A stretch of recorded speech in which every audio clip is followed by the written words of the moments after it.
पहले सौरभ आपके पास ही आ रही हूं।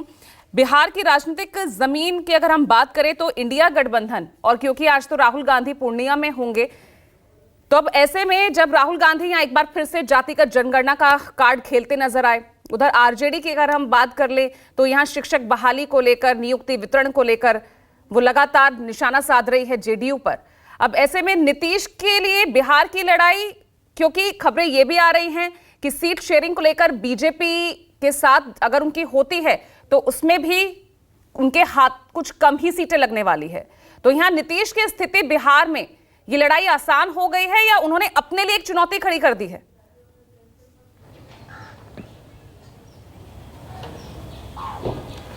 जी बिल्कुल, अगर नीतीश कुमार की बात करें तो सबसे बड़ी बात है कि जिस तरीके से 2019 में सीट शेयरिंग हुई थी, हालांकि उस समय बीजेपी और जदयू 17 सीटों पर इनका बंटवारा हुआ था, लेकिन मुझे लगता है कि इस बार 17 सीटों पर बंटवारा दोनों का नहीं होगा, क्योंकि अगर सहयोगी पार्टियों की बात करें तो भले उस समय केवल चिराग पासवान साथ में हुआ करते थे, लेकिन अब उपेंद्र कुशवाहा के साथ साथ जीतन राम मांझी भी एनडीए के पाले में आ गए हैं। तो सीट का बंटवारे में भले दोनों की सीटों में थोड़ी कमी जरूर आएगी, और मुझे लगता है कि इस बार बीजेपी और जदयू जो है वह 16 सीटों पर चुनाव लड़ेगी, क्योंकि जदयू ने पहले ही स्पष्ट कर दिया है, हालांकि जब वो महागठबंधन में थे, इंडिया गठबंधन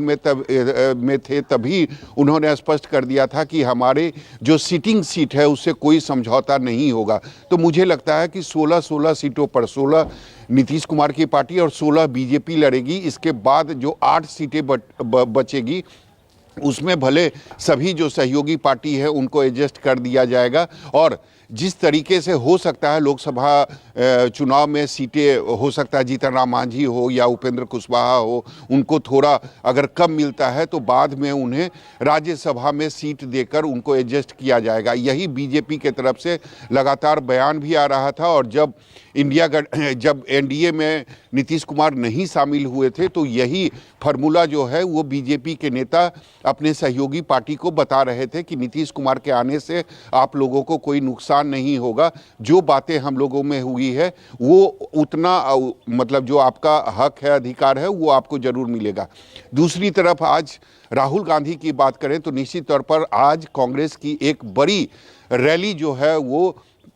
पूर्णिया के रणभूमि मैदान में होगी। हालांकि पहले आपने देखा होगा कि किस तरीके से नीतीश कुमार को रैली में आने का न्योता दिया गया था, हालांकि बाद में उन्होंने आने से मना कर दिया था, यानी कि रैली में वो शामिल नहीं होंगे। लेकिन रैली में आने का न्योता तेजस्वी यादव को भी मिला है, लालू प्रसाद यादव को भी मिला है, लेकिन आज तेजस्वी यादव की पेशी है, यानी आज वो 11 बजे ईडी कार्यालय पहुंचेंगे और वहां पर उनसे पूछताछ की जाएगी। कल लालू प्रसाद यादव गए थे ईडी कार्यालय और करीब 10 घंटे तक उनसे पूछताछ हुई थी। 9:30 बजे के आसपास, रात में 9:30 बजे के आसपास वो ईडी कार्यालय से निकले थे। हालांकि उस दौरान